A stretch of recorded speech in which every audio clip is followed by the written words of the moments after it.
जय हिंद दोस्तों। स्वागत है आप सभी का आपके अपने YouTube channel general study mode में। चलिए आज हम लोग शुरू करते हैं आज का क्लास। आज का क्लास आप लोगों का सामान्य विज्ञान सेट नंबर 18 शुरू चलेगा। 17 नंबर तक सेट नंबर हम लोग कर चुके हैं, आज 18वां सेट होगा। तो चलिए हम लोग शुरू करते हैं आज का क्लास। ये हो गया आपका सेट नंबर 18 नंबर सेट हो गया। चलिए फुल डिस्कशन के साथ शुरू करते हैं।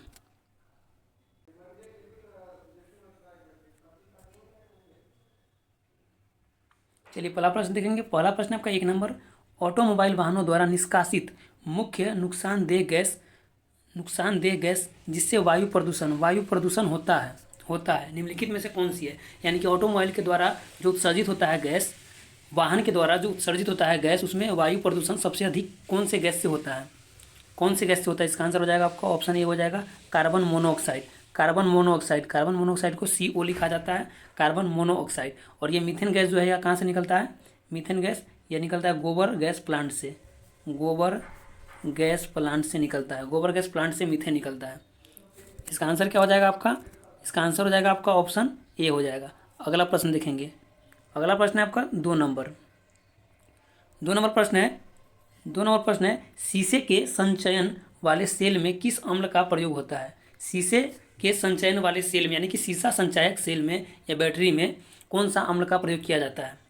2 नंबर का आंसर हो जाएगा आपका ऑप्शन हो जाएगा इसका डी हो जाएगा, डी सल्फ्यूरिक एसिड, सल्फ्यूरिक अम्ल का प्रयोग किया जाता है शीशा संचायक बैटरी में। अगला प्रश्न 3 नंबर प्रश्न है आपका। अगला 3 नंबर प्रश्न है किसी गैस को द्रव में बदलने के लिए सबसे सरल विधि कौन सी स्थिति में होती है। किसी गैस को द्रव में बदलने के लिए सबसे सरल विधि कौन सी स्थिति में होती है? 3 नंबर का आंसर हो जाएगा आपका ऑप्शन ए हो जाएगा कम तापमान और उच्च दाब। कम तापमान और उच्च दाब पर गैस को द्रव में बदलना आसान होता है। अगला प्रश्न है 4 नंबर प्रश्न है आपका। 4 नंबर प्रश्न है कि मोटर वाहनों में अपूर्ण दहन के कारण प्रदूषण होने का कारण क्या होता है। मोटर वाहन में अपूर्ण दहन के कारण प्रदूषण जो होता है उसका कारण कौन सा गैस का बनना होता है?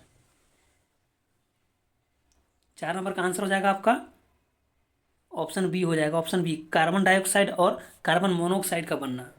क्या हो जाएगा? कार्बन डाइऑक्साइड और कार्बन मोनोऑक्साइड का बनना। यानी कि मोटर वाहन में अपूर्ण दहन से यानी कि अच्छे प्रकार से दहन नहीं होना जिसका उत्पादन क्या होता है? कार्बन डाइऑक्साइड और कार्बन मोनोऑक्साइड का बनना होता है जो कि प्रदूषित गैस है। अगला प्रश्न देखेंगे। अगला प्रश्न है आपका 5 नंबर। 5वां प्रश्न है कि रक्त का कौन सा घटक शरीर के अंगों को ऑक्सीजन पहुंचाता है। यानी कि रक्त में कौन सा घटक ऐसा है जो ऑक्सीजन के परिवहन का कार्य करता है? ऑक्सीजन के परिवहन का कार्य करता है। इसका आंसर हो जाएगा आपका ऑप्शन डी हो जाएगा आरबीसी रक्त में ऑक्सीजन के परिवहन का कार्य करता है। आरबीसी यानी कि रक्त में प्लाज्मा जो होता है, रक्त का 55% भाग जो होता है क्या होता है? 55% भाग क्या होता है? प्लाज्मा होता है। और प्लाज्मा में भी जल की मात्रा जो होता है वह लगभग 90% के आसपास होता है। 55% प्लाज्मा में 90% क्या होता है? जल होता है।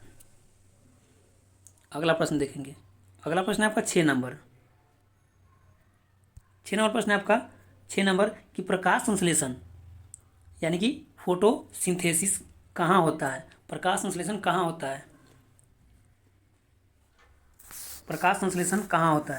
इसका आंसर क्या हो जाएगा? इसका आंसर हो जाएगा ऑप्शन बी हो जाएगा क्लोरोप्लास्ट में प्रकाश संश्लेषण होता है।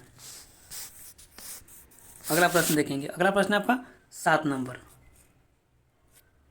प्रश्न है कि टिटनस यानी कि टेटनेस जो होता है, टेटनेस के रोग को किस नाम से भी जाना जाता है। यानी कि टेटनेस को और किस नाम से जाना जाता है? इसका आंसर हो जाएगा आप लोगों का ऑप्शन डी हो जाएगा लॉकजॉ के नाम से टेटनेस को जाना जाता है। और टेटनेस जो है यह क्या है? एक जीवाणुजनित रोग है। जीवाणुजनित रोग है। और यह किस जीवाणु से होता है? तो क्लोस्ट्रीडियम टीटेनी कोलिस्टीडियम टिटेनी नामक जीवाणु से टेटनस होता है, कोलिस्टीडियम टिटेनी नामक जीवाणु से। अगला प्रश्न देखेंगे। अगला प्रश्न है आपका 8 नंबर। 8 नंबर प्रश्न है कि मक्खी का लार्वा क्या कहलाता है? मक्खी का लार्वा क्या कहलाता है? मक्खी का लार्वा क्या कहलाता है? इसका आंसर क्या हो जाएगा? इसका आंसर हो जाएगा आपका ऑप्शन सी हो जाएगा मैगेट। मैगट हो जाएगा, मैगट। मक्खी का लार्वा मैगट, मैगट कहलाता है। और ये टेडपोल है, टेडपोल क्या हो जाएगा? मेढक के लार्वा को, मेढक के लार्वा को क्या कहते हैं? टेडपोल कहते हैं, टेडपोल, टेडपोल कहते हैं। और तितली, एक और इम्पोर्टेंट है, क्या है? तितली, तितली के लार्वा को क्या कहते हैं? केटरपिलर कहते हैं, केटरपिलर, केटरपिलर कहते हैं। तितली के लार्वा को केटरपिलर कहते हैं। अगला प्रश्न देखेंगे। अगला प्रश्न है आपका 9 नंबर। 9 नंबर प्रश्न है, 9 नंबर, यदि हम भूमध्य रेखा से ध्रुव पर जाते हैं तो जी का मान क्या होता है? यदि भूमध्य रेखा से ध्रुव की ओर जाते हैं तो जी का मान क्या होगा? जी का मान बढ़ता है। आंसर हो जाएगा ऑप्शन ए, बढ़ता है, जी का मान बढ़ता है। और ध्रुव से अगर भूमध्य रेखा की ओर आएंगे तो क्या हो जाएगा? घटेगा। ध्रुव से भूमध्य रेखा की ओर आएंगे तो क्या होगा? घटेगा। अगला प्रश्न देखेंगे। अगला प्रश्न है 10 नंबर।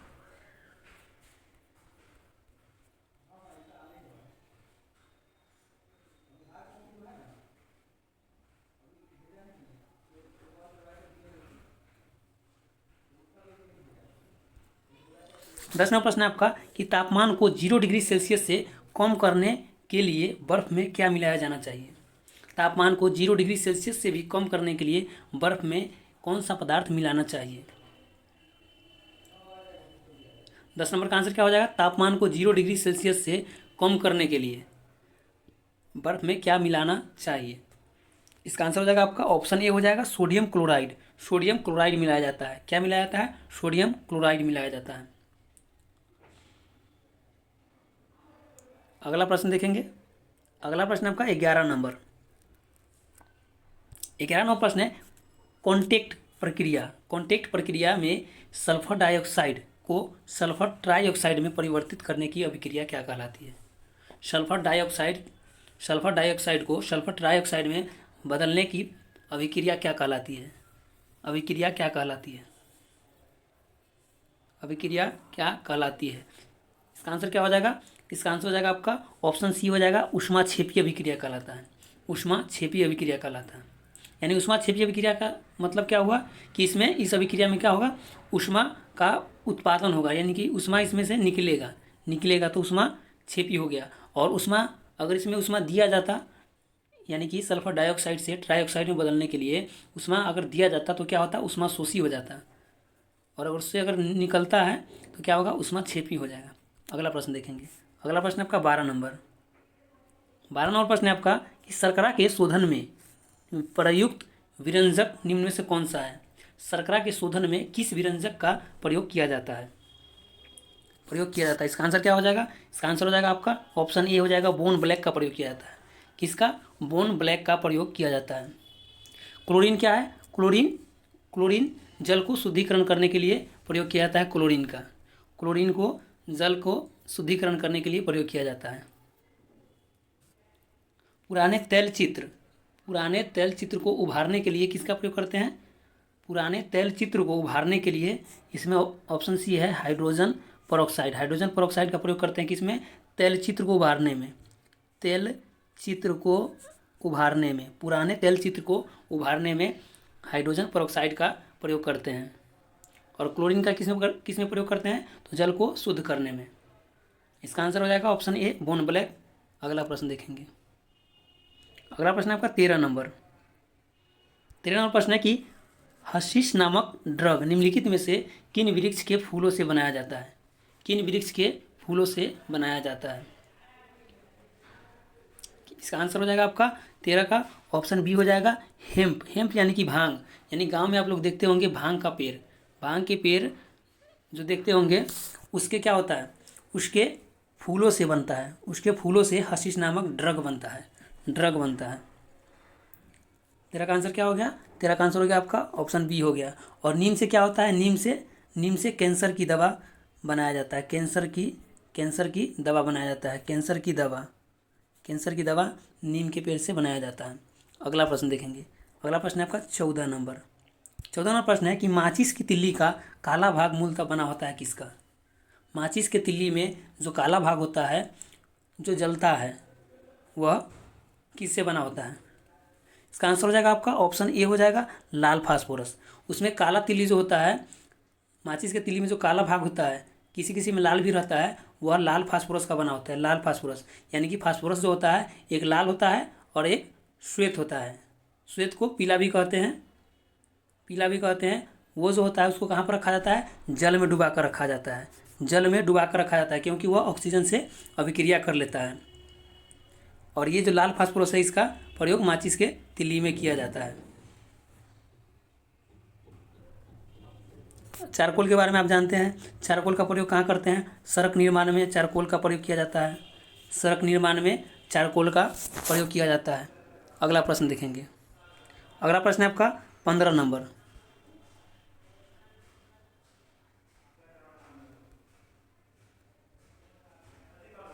15 नंबर प्रश्न है आपका 15 नंबर कि जीवाणु में गुणसूत्रों की संख्या कितनी होती है? जीवाणुओं में गुणसूत्र की संख्या कितनी होती है? इसका आंसर क्या हो जाएगा आपका? ऑप्शन ए हो जाएगा 1, यानी कि 1 से 3 होती है। 1 से 3, 1 से 3, 1 से 3 होता है गुणसूत्र जीवाणुओं में। और मनुष्य की अगर बात करें तो मनुष्य में कितना होता है? 23 जोड़ा। 23 जोड़ा होता है गुणसूत्र मनुष्य में, 23 जोड़ा। अगला प्रश्न देखेंगे। अगला प्रश्न है आपका 16 नंबर। 16 नंबर प्रश्न है कि निम्नलिखित पादप अंगों में सामान्यतः श्वसन अंग कौन सा है? निम्नलिखित पादप अंगों में सामान्यतः श्वसन अंग कौन सा है? श्वसन अंग, श्वसन अंग कौन सा है? 16 का आंसर क्या हो जाएगा? इसका आंसर हो जाएगा आपका ऑप्शन बी हो जाएगा, पत्ती। यानी कि मुख्य श्वसन अंग क्या है पादप में? पत्ती है, क्योंकि पत्ती के द्वारा ही भोजन का निर्माण किया जाता है, यानी कि प्रकाश संश्लेषण किया जाता है, जिससे भोजन निर्मित होता है। प्रकाश संश्लेषण पत्ती के द्वारा ही किया जाता है, पत्ती में क्लोरोफिल के द्वारा। 16 नंबर का आंसर क्या हो गया? ऑप्शन बी हो गया। फूल में आप लोग जानते हैं कि फूल में क्या होता है? फूल में क्या होता है? पौधे के फूल में जनन अंग होता है, जनन अंग होता है, जयांग होता है, पुमंग होता है। तो जयांग जो होता है, जयांग, जयांग, जयांग क्या होता है? मादा, मादा जनन अंग होता है। और पुमंग जो होता है, पुमंग, पुमंग जो होता है क्या होता है? नर जनन अंग होता है, नर जनन अंग होता है। अगले प्रश्न पर चलेंगे। अगला प्रश्न है आपका 17 नंबर। 17 नंबर प्रश्न है आपका कि प्रकाश का रंग निश्चित किया जाता है। प्रकाश का रंग निश्चित किया जाता है किसके द्वारा? इसका आंसर क्या हो जाएगा? ऑप्शन सी हो जाएगा, तरंग दैर्ध्य के द्वारा। प्रकाश का रंग जो है वह तरंग दैर्ध्य के द्वारा निश्चित किया जाता है। आयाम जो होता है, आयाम क्या होता है? आयाम क्या होता है? यानी कि माध्य अवस्था से, यानी कि माध्य अवस्था से, जैसे माध्य अवस्था से अधिकतम विस्थापित होता है, यानी कि माध्य अवस्था से दोनों ओर जितना अधिक से अधिक विस्थापित होता है उसे क्या कहते हैं? उसे क्या कहते हैं? आयाम कहते हैं। यानी कि माध्य अवस्था ये हो गया बीच का, और इससे जितना ऊपर और नीचे जितना अधिक जो होगा विस्थापित होगा कोई भी कण या तरंग, उसे क्या कहेंगे? आयाम कहेंगे। इस पूरे को क्या कहेंगे? आयाम कहेंगे, आयाम। अगला प्रश्न है आपका 18 नंबर। 18 नंबर प्रश्न है आपका कि एक समतल दर्पण की वक्रता त्रिज्या कितनी होती है? एक समतल दर्पण की वक्रता त्रिज्या कितनी होती है? वक्रता त्रिज्या की अगर बात करें तो समतल दर्पण की वक्रता त्रिज्या अनंत होती है। क्या हो जाएगा आंसर? अनंत हो जाएगा, अनंत। और समतल दर्पण में जो जब दो समतल दर्पण को अगर समानांतर क्रम में अगर रखा जाता है, समानांतर क्रम में, तो उसमें जो प्रतिबिंब बनती है, प्रतिबिंबों की संख्या कितनी होती है? तो प्रतिबिंब की संख्या कितनी होती है? अनंत होती है। प्रतिबिंब की संख्या अनंत होती है। और सबसे स्पष्ट प्रतिबिंब जो होता है वह कौन सा बनता है? तो दूसरा वाला स्पष्ट होता है, स्पष्ट प्रतिबिंब बनता है। सबसे स्पष्ट दूसरा वाला प्रतिबिंब बनता है। अगला प्रश्न देखेंगे। अगला प्रश्न 19 नंबर।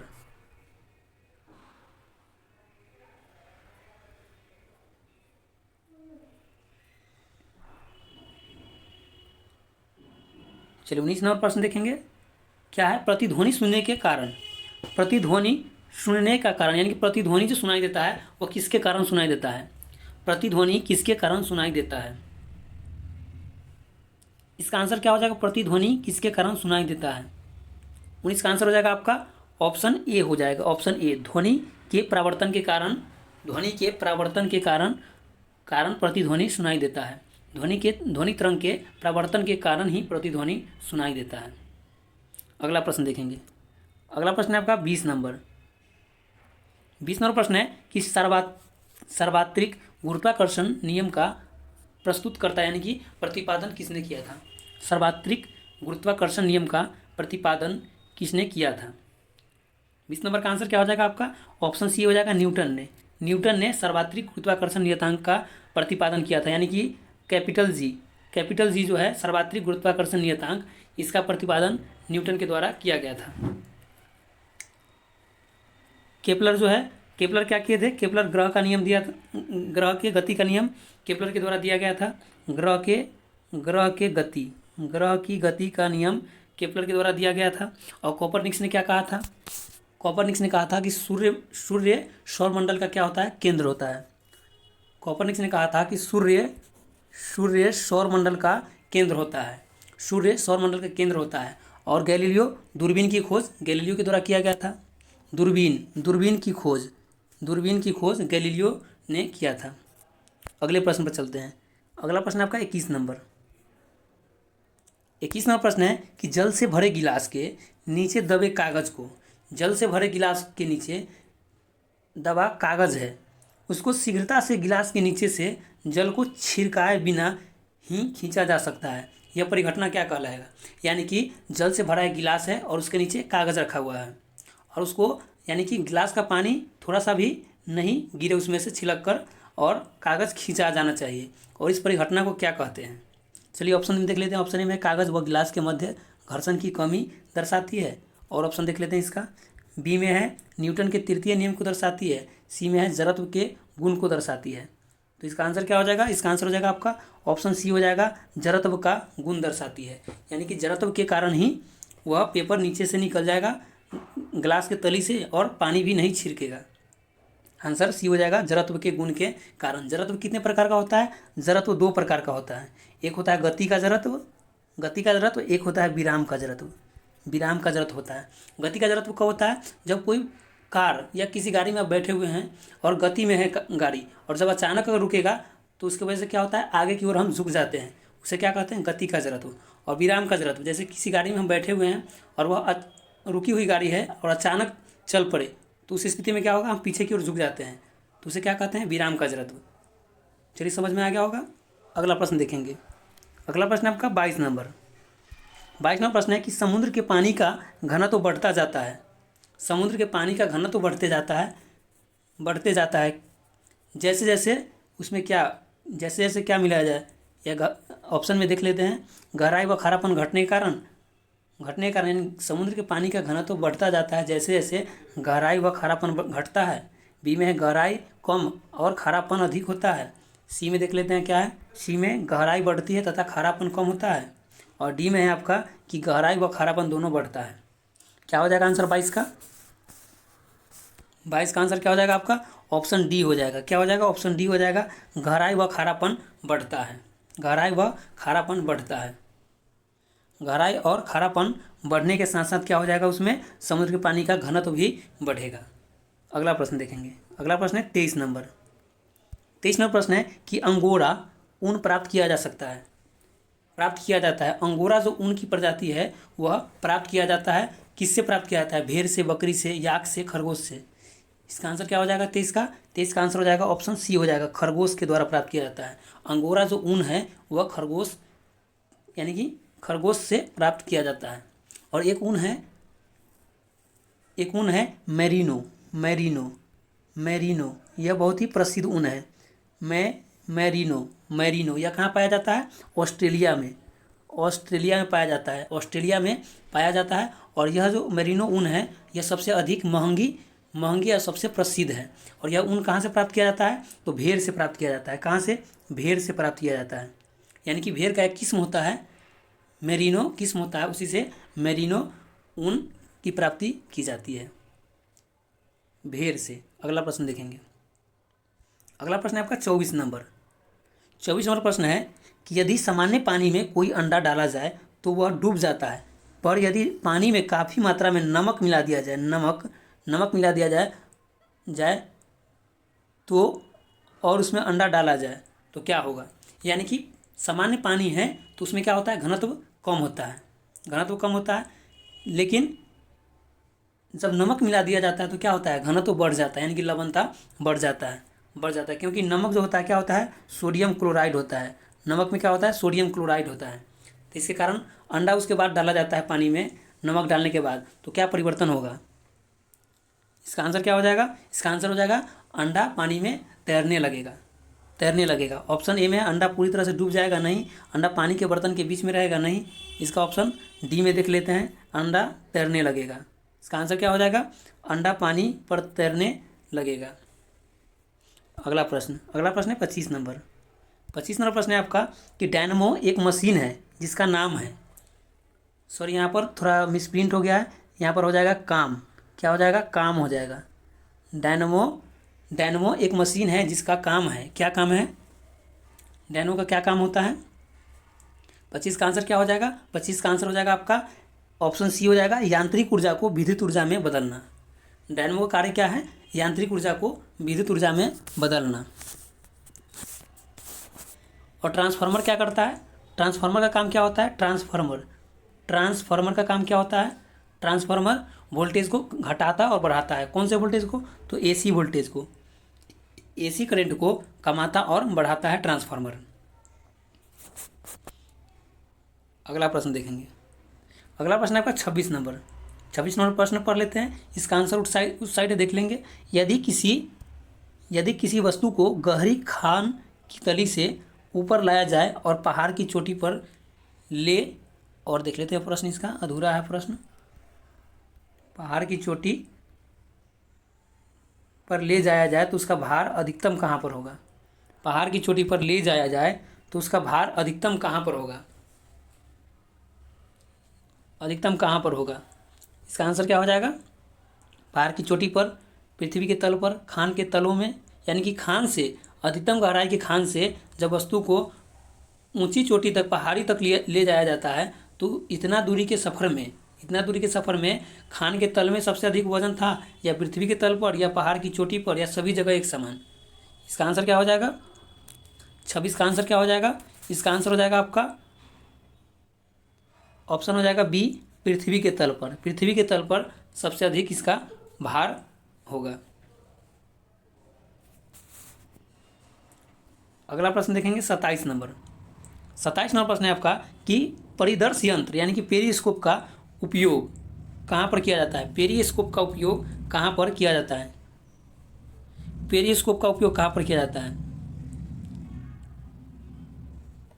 इसका आंसर क्या हो जाएगा, इसका आंसर हो जाएगा आपका ऑप्शन ए, वायुयान पर लगा होता है, नहीं। किसी वस्तु द्वारा बनाए जाए हुए कोण को नापने में होता है, नहीं। ऑप्शन सी में क्या, पनडुब्बी में से बाहर की वस्तुओं को देखने के लिए किया जाता है। इसका आंसर हो जाएगा ऑप्शन सी, पनडुब्बी में से बाहर की ओर, यानी कि बाहर की वस्तुओं को देखने के लिए किया जाता है इसका प्रयोग। और इसमें किसका, समतल दर्पण का प्रयोग किया जाता है, समतल दर्पण का पेरिस्कोप में प्रयोग किया जाता है। अगला प्रश्न देखेंगे। अगला प्रश्न है आपका 28 नंबर। 28 नंबर प्रश्न है कि ऊष्मा संचरण की वह विधि जिसमें माध्यम के कण गति नहीं करते हैं। ऊष्मा संचरण की वह विधि जिसमें माध्यम के कण गति नहीं करते हैं, वह कौन सा है। इसका आंसर हो जाएगा आपका ऑप्शन ए हो जाएगा चालन। चालन में क्या होता है, ऊष्मा संचरण में क्या होता है कि इसका जो कण होता है वह गति नहीं करता है, एक जगह से दूसरे जगह नहीं जाता है, गति नहीं करता है, चालन हो जाएगा। और गति करने वाला कौन सा है, जैसे वायुमंडल जो है वह, वायुमंडल का गैस जो है वह गर्म होता है, किसके कारण, तो संवहन के कारण वायुमंडल गर्म हो जाता है। या जल अगर गर्म होता है, जल अगर गर्म करते हैं तो किससे, या चाय बनता है तो किससे गर्म होता है संवहन विधि के कारण गर्म होता है। और इसमें कण जो है वह चलते रहता है। और ये विकिरण के बारे में जान लेते हैं। विकिरण क्या है, विकिरण में क्या होता है कि बिना माध्यम का ही ऊष्मा संचरण किया जा सकता है, इसमें माध्यम की कोई आवश्यकता नहीं है। अगला प्रश्न 29 नंबर 29 नंबर प्रश्न है आपका कि सितंबर के महीने में 100 वाट के एक बल्ब को 10 घंटे प्रतिदिन जलाया गया। उस माह में विद्युत ऊर्जा किलोवाट घंटा में कितनी खर्च हुई। तो इसको चलिए निकालते हैं। सितंबर के महीने में 100 वाट यानी कि 100 वाट और कितना घंटा, एक बल्ब को 10 घंटे प्रतिदिन, एक दिन में 10 घंटा, तो 10 घंटा हो गया प्रतिदिन जलाया गया। उस माह में यानी कि 30 दिन यानी कि एक महीना चला। और इसे जब 1000 से भाग देते हैं, 1000 से तो क्या निकल जाता है, 1000 से जब भाग देते हैं तो किलोवाट घंटा में यूनिट निकल जाता है, किलोवाट घंटा में। तो इसको काटेंगे तो क्या हो जाएगा, 1 जीरो से ये कट जाएगा और 2 जीरो से ये कट जाएगा। कितना बच जाएगा, 10 या 30 बच जाएगा। यानी कि 30 किलो वाट प्रति घंटा जो है वह ऊर्जा खर्च होगी, 30 किलोवाट घंटा। ऑप्शन इसका क्या है, ऑप्शन ए है, 30 किलोवाट घंटा। अगला प्रश्न है 30 नंबर प्रश्न है कि जब कोई वस्तु वृत्तीय मार्ग पर एक समान चाल से गति करती है,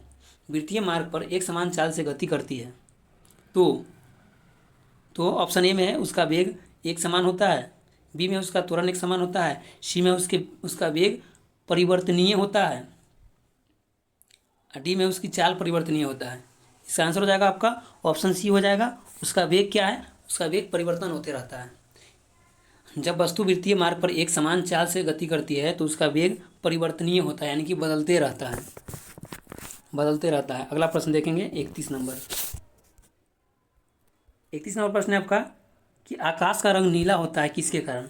आकाश का रंग नीला किसके कारण होता है, आकाश का रंग नीला किसके कारण होता है। इसका आंसर क्या हो जाएगा, ऑप्शन डी हो जाएगा, प्रकीर्णन के कारण।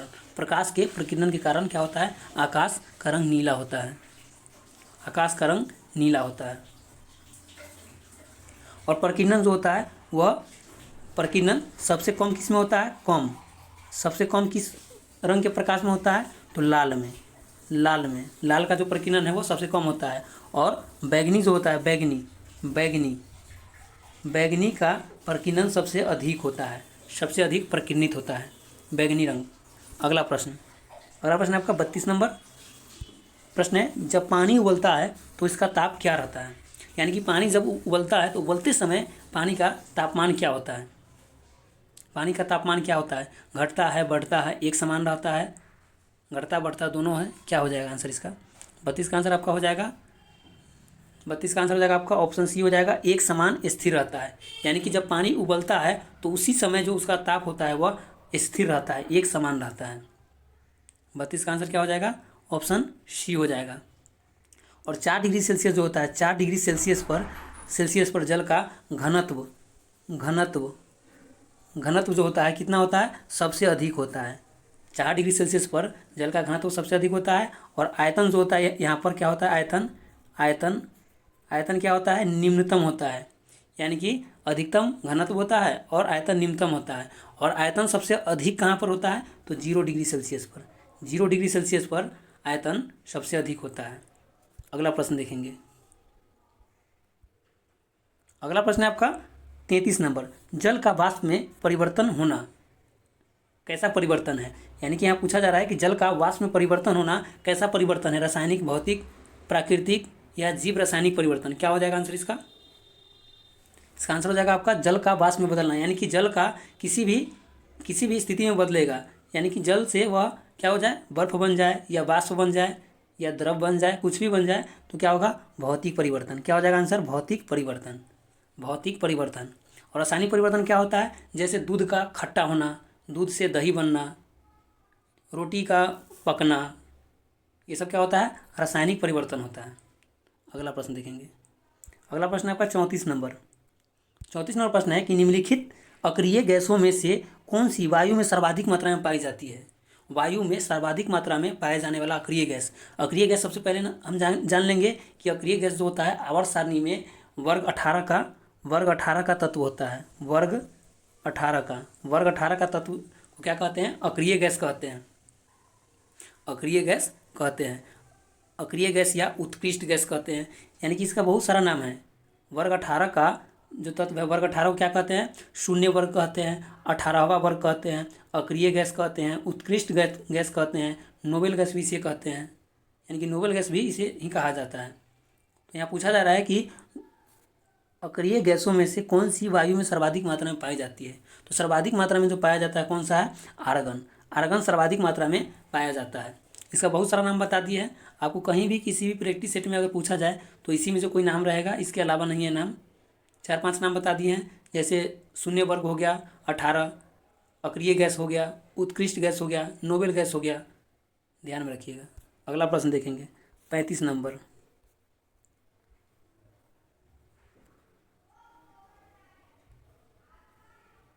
चलिए 35 नंबर आपका सूची मिलान करने वाला है। सूची 1 है और सूची 2 है, देख लेते हैं। चलिए मिलान कर लेते हैं। ऑप्शन ए में आपका सोडियम बाइकार्बोनेट। तो सोडियम बाइकार्बोनेट का प्रयोग कहाँ होता है? यानी कि सोडियम बाइकार्बोनेट को और किस नाम से जाना जाता है? तो इसका हो जाएगा बेकिंग सोडा। यानी कि सोडियम बाइकार्बोनेट जो होता है उसे बेकिंग सोडा भी कहते हैं। बेकिंग सोडा यानी कि ए का क्या हो गया? 2, ए का 2 लिख लेंगे, ए का 2 हो गया। उसके बाद है कैल्शियम कार्बोनेट। कैल्शियम कार्बोनेट से क्या होता है? चाक होता है, चाक। कैल्शियम कार्बोनेट को चौक कहते हैं, चौक कहते हैं। कैल्शियम कार्बोनेट को चौक कहते हैं। तो 2, बी का क्या हो जाएगा? 3 हो जाएगा, यानी कि 2, 3। उसके बाद कौन सा आएगा? उसके बाद पोटास। पोटास को क्या कहते हैं? पोटास को ऑप्शन डी में आपका 4 में क्या है? फिटकीरी है। पोटास को क्या कहते हैं? फिटकीरी। यानी कि सी का क्या हो गया? 4 हो गया, 4 हो गया। अब बच गया क्या? बच गया आप कैल्शियम हाइपोक्लोराइड। कैल्शियम हाइपोक्लोराइड को कहते हैं ब्लीचिंग पाउडर। यानी कि क्या हो जाएगा? 2, 4, 2, 3, 4, 1 हो जाएगा। क्या हो जाएगा? 2, 3, 4 और 1, 2, 3, 4, 1 हो जाएगा। चलिए आंसर देख लेते हैं। 2, 3, 4, 1 आप लोग याद रखिएगा। आंसर देख लेते हैं 2, 3, 4, 1। चलिए आंसर देख लेते हैं आपका क्या होगा? 2, 3, 2, 3, 4, 1। ऑप्शन बी हो जाएगा आंसर इसका। ऑप्शन बी हो जाएगा 2, 3, 4, 1। चलिए अगला प्रश्न देखेंगे। अगला प्रश्न है आपका 36 नंबर। 36वां प्रश्न है कि जल की स्थायी कठोरता निम्न में से किसकी उपस्थिति के कारण होता है? जल की स्थायी कठोरता जो होता है वह किसकी उपस्थिति के कारण होता है? इसका आंसर क्या हो जाएगा? इसका आंसर हो जाएगा आपका, बहुत सारे प्रैक्टिस सेट में प्रश्न ये वाला पूछा गया है तो हम बताए हैं और अच्छे से बताएं कि स्थायी कठोरता किसके कारण होता है और इसे दूर कैसे किया जाता है। इसका आंसर हो जाएगा आपका कैल्शियम मैग्नीशियम के सल्फेट के कारण स्थायी कठोरता होता है। कैल्शियम मैग्नीशियम के सल्फेट के कारण स्थायी कठोरता होता है। 36 का आंसर क्या हो जाएगा? हो गया सी, हो गया सी हो गया। और इसे दूर कैसे किया जाता है? स्थायी कठोरता को सोडियम कार्बोनेट के द्वारा, सोडियम कार्बोनेट के द्वारा NaCO3 सोडियम कार्बोनेट के द्वारा इसे दूर किया जाता है। सोडियम कार्बोनेट के द्वारा दूर किया जाता है। अगला प्रश्न देखेंगे।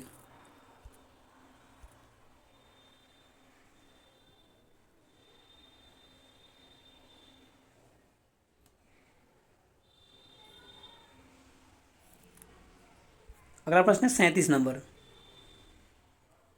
37वां प्रश्न है कि निम्न में से कौन सी धातु अलौह धातु है? अलौह धातु है। निम्न में से कौन सी धातु अलौह धातु है? यानी कि नॉन फेरस मेटल है, अलौह धातु। तो आप लोग जानते हैं कि लौह धातु कौन होता है? लौह धातु आपका होता है कोबाल्ट, निकेल, लोहा, ये सब क्या होता है? ये कोबाल्ट, निकेल, लोहा ये सब क्या है? लौह धातु है। और एल्युमिनियम क्या है? एल्युमिनियम क्या है? एल्युमिनियम अनुचुंबकीय है, अनुचुंबकीय। अनुचुंबकीय में कौन कौन सा आ जाता है? एल्युमिनियम आ जाता है, आपका ऑक्सीजन आ जाता है। एल्युमिनियम, ऑक्सीजन, सोडियम ये सब क्या है? अलौह धातु है। अलौह धातु है लेकिन उसमें भी क्या है? अनुचुंबकीय है, अनुचुंबकीय। इसका आंसर आपका हो जाएगा ऑप्शन बी हो जाएगा। ऑप्शन बी हो जाएगा। एल्युमिनियम क्या है? लौह धातु नहीं है। 37 का आंसर बी हो गया। अगला प्रश्न देखेंगे। अगला है 38 नंबर। 38 नंबर प्रश्न है कि निम्न में से कौन सी उत्कृष्ट गैस नहीं है? उत्कृष्ट गैस के बारे में आप लोगों को बताएं, अभी कुछ देर पहले बताए हैं। क्या हो जाएगा? उत्कृष्ट गैस में कौन कौन सा आता है? उत्कृष्ट गैस में आपका आता है हीलियम आता है, हीलियम आता है, नियोन आता है, आर्गन आता है, जेनॉन आता है, रेडॉन आता है, ये सब आता है। कौन सा नहीं है? इसका आंसर क्या हो जाएगा आपका? इसका आंसर हो जाएगा ऑप्शन डी हो जाएगा ब्रोमीन। ब्रोमीन हो जाएगा। यानी कि उत्कृष्ट गैस जो है कितना है? 6 है। उत्कृष्ट गैस की संख्या कितनी है? 6। अगला प्रश्न देखेंगे। अगला प्रश्न है आपका 39 नंबर। 39 नंबर प्रश्न है कि रासायनिक दृष्टि से एंजाइम क्या है। रासायनिक दृष्टि से एंजाइम क्या है। इसका आंसर क्या हो जाएगा, इसका आंसर हो जाएगा ऑप्शन सी हो जाएगा। रासायनिक दृष्टि से एंजाइम जो है वह प्रोटीन है, प्रोटीन है। कार्बोहाइड्रेट जो होता है इससे क्या होता है, ऊर्जा प्राप्त होता है, ऊर्जा प्राप्त होता है, प्रोटीन से भी ऊर्जा प्राप्त होता है। और लिपिड यानी कि इसे क्या कहते हैं, वसा कहते हैं, इससे भी प्राप्त होता है। और विटामिन क्या है, विटामिन से कोई ऊर्जा प्राप्त नहीं होता है। चलिए आगे बढ़ेंगे। अगला प्रश्न है आपका 40 नंबर। 40 नंबर प्रश्न है कि यदि पृथ्वी पर पाई जाने वाली वनस्पतियाँ यानी कि पेड़ पौधे समाप्त हो जाए तो वायुमंडल में किस गैस की कमी हो जाएगी। इसका आंसर क्या हो जाएगा, इसका आंसर हो जाएगा आपका ऑप्शन बी हो जाएगा, ऑक्सीजन। ऑक्सीजन की कमी हो जाएगी, क्योंकि पेड़ पौधे क्या करते हैं, प्रकाश संश्लेषण करते हैं, जिससे क्या मिलता है, ऑक्सीजन मिलता है। चलिए समझ में आ गया होगा आप लोगों को, आगे बढ़ते हैं। अगला प्रश्न है आपका 41 नंबर। हृदय और फेफड़ों की आवाज़ सुनने के लिए डॉक्टर किस यंत्र का प्रयोग करता है। हृदय और फेफड़ों की आवाज़ सुनने के लिए डॉक्टर किस यंत्र का उपयोग करता है। 41 का आंसर क्या हो जाएगा, इसका आंसर हो जाएगा आपका ऑप्शन बी हो जाएगा, स्टेथोस्कोप। स्टेथोस्कोप के द्वारा हृदय और फेफड़ों की आवाज़ को सुना जाता है। अगला प्रश्न देखेंगे। अगला प्रश्न है आपका 42 नंबर। 42 नंबर प्रश्न है कि शरीर में ऑक्सीजन की पूर्ति, यहाँ पर मिसप्रिंट हो गया है, ऑक्सीजन की पूर्ति किसके माध्यम से होती है। शरीर में ऑक्सीजन की पूर्ति किसके माध्यम से होती है। इसका आंसर क्या हो जाएगा 42 का, इसका आंसर आपका ऑप्शन ए हो जाएगा, लाल रक्त कोशिका के द्वारा, यानी कि आरबीसी के द्वारा, आरबीसी के द्वारा। और प्लाज्मा के बारे में आप लोग जानते हैं कि रक्त में प्लाज्मा कितना प्रतिशत होता है। रक्त की अगर बात करें तो रक्त में प्लाज्मा कितना होता है, 55% होता है, 55%। और प्लाज्मा में वाटर यानी कि जल जो होता है कितना होता है, 90%, 90%। चलिए अगला प्रश्न देखेंगे। अगला प्रश्न है आपका 43 नंबर। 43 नंबर प्रश्न है कि कॉकरोच के शरीर में चलने के लिए कितनी टांगे होती है, यानी कि पैर होती है। कॉकरोच के शरीर में चलने के लिए कितनी टांगे होती है। 43 का आंसर क्या हो जाएगा, इसका आंसर क्या हो जाएगा, चलिए ऑप्शन देख लेते हैं। यहाँ पर प्रश्न क्या है, कॉकरोच के शरीर में चलने के लिए कितनी टांगे होती है। ऑप्शन इसका देख लेते हैं।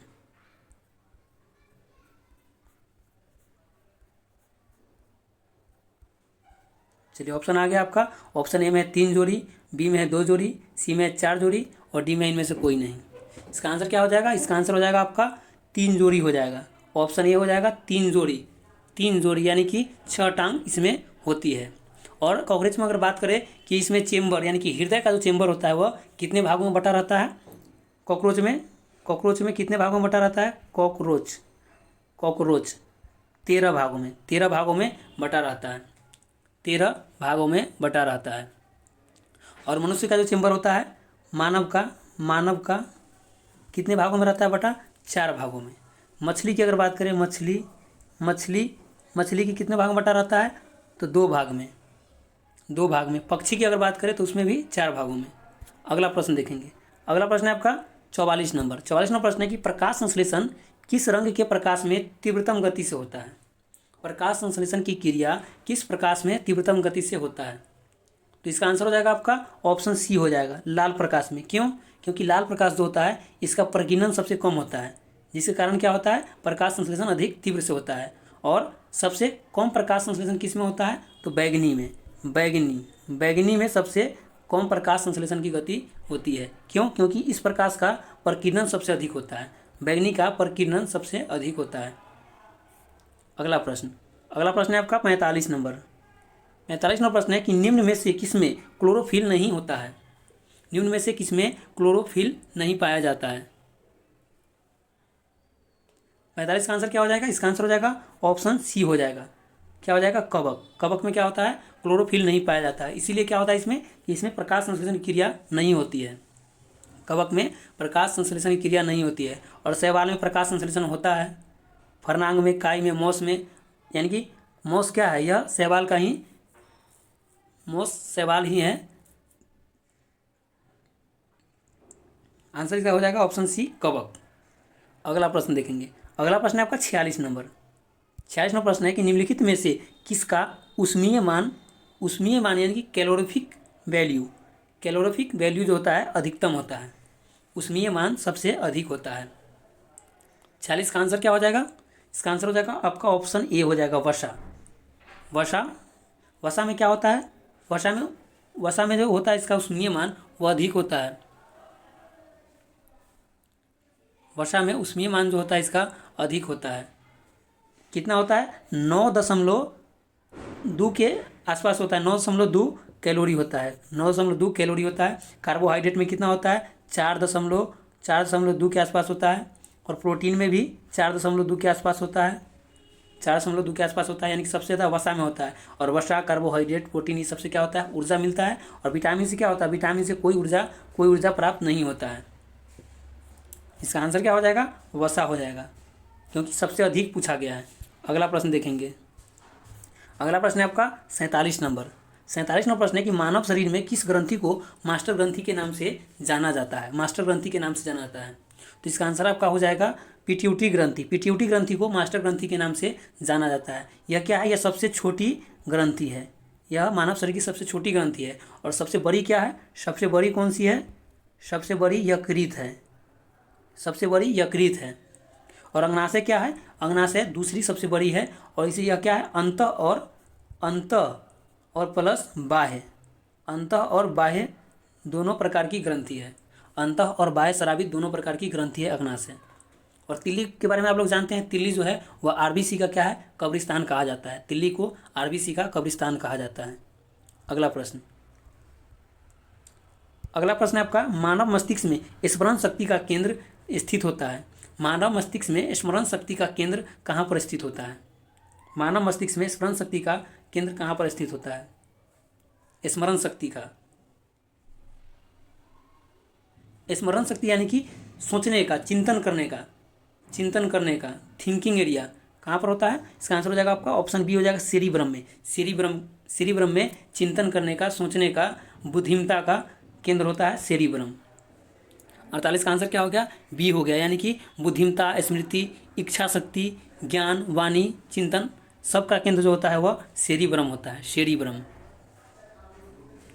चलिए अगला प्रश्न देखेंगे।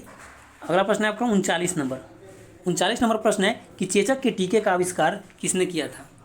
चेचक के टीके का आविष्कार 49 नंबर प्रश्न है, 39 नहीं 49 नंबर। चेचक के टीके का आविष्कार किसने किया था? इसका आंसर हो जाएगा आपका ऑप्शन सी हो जाएगा, एडवर्ड जेनर। क्या हो जाएगा? एडवर्ड जेनर आंसर हो जाएगा, एडवर्ड जेनर हो जाएगा। और एडवर्ड जेनर ने टीबी के जीवाणुओं की भी खोज की थी, यानी कि टीबी बीमारी के टीबी होता है, इसके जीवाणु की खोज भी की थी। जीवाणु, टीबी बीमारी के जीवाणु का खोज भी एडवर्ड जेनर के द्वारा किया गया था। और लुई पास्चर जो है, लुई पास्चर क्या किए थे? तो लुई पास्चर क्या किए थे? रेबीज के टीके का खोज, रेबीज के टीके का खोज किए थे लुई पास्चर ने रेबीज के टीके का खोज और दूध का पास्चुराइजेशन की खोज, दूध के पास्चुरीकरण में भी लुई पास्चर का योगदान था। यानी कि लुई पास्चर को दूध पास्चुरीकृत और रेबीज के टीके का खोज के बारे में जाना जाता है। अगला प्रश्न देखेंगे। अगला प्रश्न आपका 50 नंबर प्रश्न है कि वेंचुरी ट्यूब का उपयोग कहाँ पर किया जाता है? आपका लास्ट प्रश्न है, इस प्रैक्टिस सेट का लास्ट प्रश्न है, आप लोग देख लीजिए क्या है। 50 का वेंचुरी ट्यूब प्रयोग किया जाता है, वेंचुरी ट्यूब प्रयोग किया जाता है। इसका प्रयोग कहाँ किया जाता है? ऑप्शन डी हो जाएगा आंसर, द्रव के प्रवाह की दर को ज्ञात करने के लिए। द्रव के प्रवाह की दर को ज्ञात करने के लिए वेंचुरी ट्यूब का प्रयोग किया जाता है, वेंचुरी ट्यूब का प्रयोग किया जाता है। चलिए लास्ट प्रश्न था, द्रव के प्रवाह की दर को आप लोग जानते हैं कि यहाँ पर घनत्व है, अपेक्षिक घनत्व जो मापा जाता है वो किस में मापा जाता है? हाइड्रोमीटर के द्वारा। इतना ही लिखते हैं, इतना ही से आप समझ जाइएगा, हाइड्रोमीटर के द्वारा। और आर्द्रता जो होता है, आर्द्रता जो होता है वह किसके द्वारा मापा जाता है? तो हाईग्रोमीटर के द्वारा आर्द्रता और हाइड्रोमीटर के द्वारा अपेक्षित घनत्व को मापा जाता है। चलिए लास्ट प्रश्न है आपका, हो गया लास्ट प्रश्न। आप लोग देखिएगा वीडियो और कमेंट ज़रूर कीजिएगा आपको वीडियो कैसा लगा, और ऐसा ही आपका प्रैक्टिस सेट डेली चलते रहेगा ताकि आपका एग्ज़ाम की दृष्टि से आपका अच्छा रिवीजन हो जाए और कुछ एक्स्ट्रा भी आपको याद कराया जाए और जानकारी मिले।